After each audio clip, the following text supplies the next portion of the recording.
Assalamualaikum warahmatullahi wabarakatuh. Halo anak-anak ustazah yang sholih dan sholihah. Bagaimana kabarnya hari ini?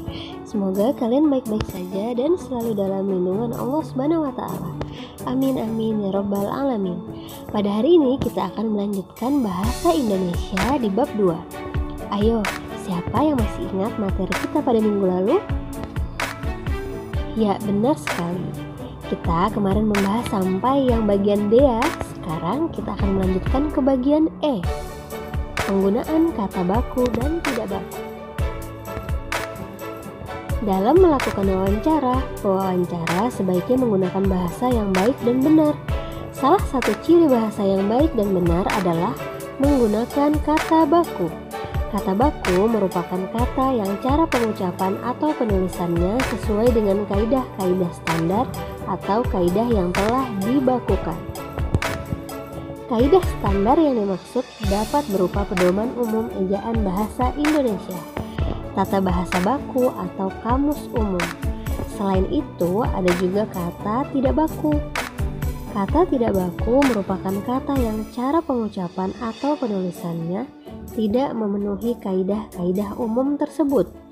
Kata tidak baku ini biasanya digunakan saat situasi santai seperti saat berbicara dengan teman. Oke, berikut adalah contoh kata baku dan tidak baku. Kalian perhatikan ya anak-anak. Ini ada tabel yang pertama kata tidak baku. Kata tidak baku yang pertama adalah metode. Kata bakunya adalah metode. Yang kedua adalah analisa. Kata bakunya adalah analisis. Yang ketiga adalah sintesa. Dan dapat kalian lihat bahwa kata baku sintesa adalah sintesis. Kemudian kata tidak baku yang keempat adalah apotik. Kata bakunya adalah apotek. Nah, kata-kata yang baik dalam sebuah laporan sebaiknya berupa kata baku. Kata baku adalah kata yang sesuai dengan standar kaidah tata bahasa Indonesia. Kata baku dapat dilihat dalam Kamus Besar Bahasa Indonesia atau KBBI. Oke, selanjutnya adalah yang F, membuat laporan hasil wawancara. Nah, pada materi sebelumnya kamu telah melakukan wawancara dengan narasumber. Kini saatnya kamu melaporkan hasil wawancaramu. Dalam sebuah laporan wawancara ada 7 hal atau bagian yang harus ada, yaitu sebagai berikut. Yang pertama, latar belakang wawancara. Bagian ini berisi alasan mengapa kamu melakukan wawancara kepada narasumber. Jadi alasan kalian apa melakukan wawancara? Nah, itulah yang menjadi latar belakang kalian mewawancarai narasumber tersebut. Yang kedua adalah tujuan wawancara. Pada bagian ini berisi tujuan atau maksud mewawancarai narasumber. Jadi kalian harus tahu ya tujuan kalian apa mewawancarai narasumber. Maksud kalian apa? Mungkin untuk tugas kah? Atau untuk keperluan lain? Seperti itu. Yang ketiga, topik wawancara. Bagian ini berisi tema atau topik wawancara yang kamu lakukan. Jadi kita sudah harus mengetahui ya anak-anak, topik apa atau tema apa ini yang akan kita bahas, yang akan kita tanyakan kepada narasumber. Kemudian waktu dan tempat wawancara. Bagian ini berisi waktu, hari, tanggal, dan jam, serta lokasi saat kamu melakukan wawancara.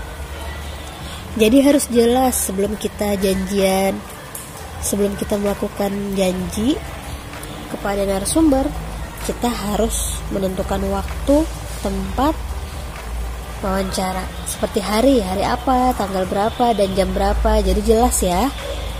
Kemudian yang kelima, nama pewawancara dan narasumber. Di bagian ini, kamu menuliskan nama pewawancara dan narasumber secara lengkap. Jadi, kalian harus menuliskan nama pewawancara atau narasumber secara lengkap.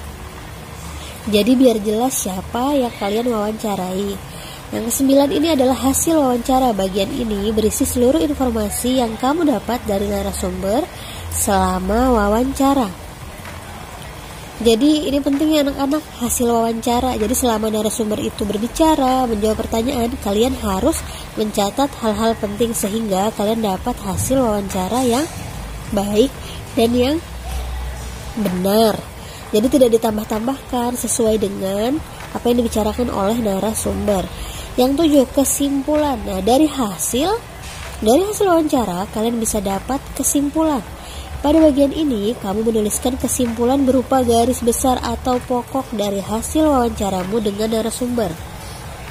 Ya, jadi ini jelas ya anak-anak. Setelah kita mendapatkan hasil wawancara, kita olah kembali, kita buat menjadi sebuah kesimpulan. Kita cari garis besarnya saja atau pokok pikiran saja dari hasil wawancara kita terhadap narasumber. Oke, kurang lebih seperti itu ya anak-anak. Ada 7 bagian yang harus ada dalam wawancara. Ketujuh bagian tersebut harus ada dalam sebuah laporan hasil wawancara. Ayo perhatikan contoh laporan wawancara antara Mita dan Pak Rudi berikut. Oke, anak-anak, ini adalah laporan hasil wawancara Mita dan Pak Rudi. Kalian bisa lihat di halaman 26 buku kalian. Jadi ini contohnya ya, kita membuat laporan hasil wawancara. Ini adalah wawancara Mita dan Pak Rudi yang minggu lalu Ustazah sudah bahas. Yang pertama, latar belakang. Nah, apa latar belakangnya Mita mewawancarai Pak Rudi? Dia bilang seperti ini, saya mendapatkan tugas untuk melakukan wawancara dengan masyarakat yang berada di sekitar tempat tinggal.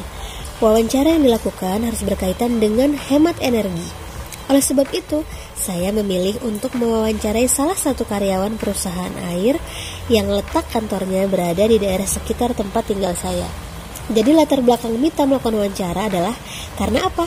Karena Mita mendapatkan tugas untuk melakukan wawancara. Oke, selanjutnya, tujuan wawancara ini bertujuan untuk menggali informasi tentang kegiatan hemat air. Jadi jelas ya tujuannya Mita, anak-anak. Mita mewawancarai Pak Rudi untuk apa? Untuk menggali informasi tentang kegiatan hemat air. Lanjut topik wawancara. Apa topik wawancaranya? Jelas, topik wawancaranya adalah hemat air karena Mita ingin mencari tahu dan ingin menggali informasi tentang hemat air. Jadi di dalam wawancara Mita akan membicarakan tentang hemat air. Ya, benar sekali. Lanjut, waktu dan tempatnya di mana? Wawancara ini dilaksanakan pada Sabtu, 9 Januari 2016 pukul 9 sampai dengan 10 di kantor perusahaan air Jakarta. Jelas ya anak-anak, waktunya apa? Hari Sabtu, 9 Januari 2016. Tempatnya di mana? Di kantor perusahaan air di Jakarta. Kemudian, nama pewawancara dan narasumber. Nah, kita tahu kan nama pewawancara siapa? Jelas, pewawancaranya adalah Mita. Mita adalah apa? Siswi kelas 4 SD Bangsa. Kemudian narasumbernya siapa? Narasumbernya Pak Rudi, karyawan perusahaan air. Jelas ya di sini siapa yang diwawancarai dan siapa pewawancara, siapa pewawancara dan siapa narasumber. Oke anak-anak, selanjutnya ini adalah hasil wawancara. Nah, hasil wawancara ini panjang ya. Jadi hasil wawancara ini adalah apa yang dibicarakan oleh Mita dan Pak Rudi. Mita bertanya kepada Pak Rudi, kemudian Pak Rudi menjawab. Jadi hasil wawancaranya bisa dituangkan berupa paragraf seperti ini. Kalian bisa lihat ya di buku kalian silahkan baca di halaman 26 dan 27. Nah, setelah ada hasilnya, kita bisa menarik kesimpulan. Jadi kesimpulannya Mita adalah dari wawancara yang dilakukan dengan Pak Rudi di Jakarta pada Sabtu 9 Januari 2016 pukul 9, saya mendapat banyak informasi mengenai kegiatan hemat air. Sebagai seorang karyawan perusahaan air di Jakarta, Pak Rudi menjelaskan beberapa kegiatan untuk menghemat air.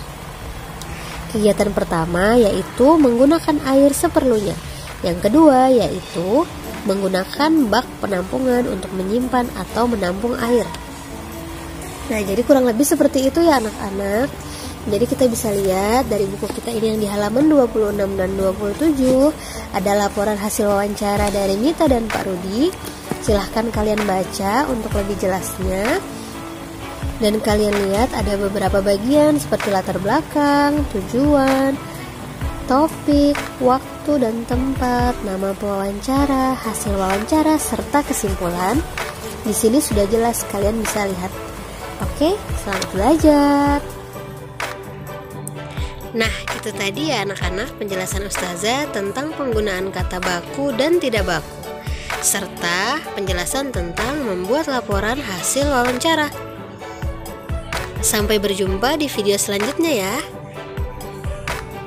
Terima kasih. Wassalamualaikum warahmatullahi wabarakatuh.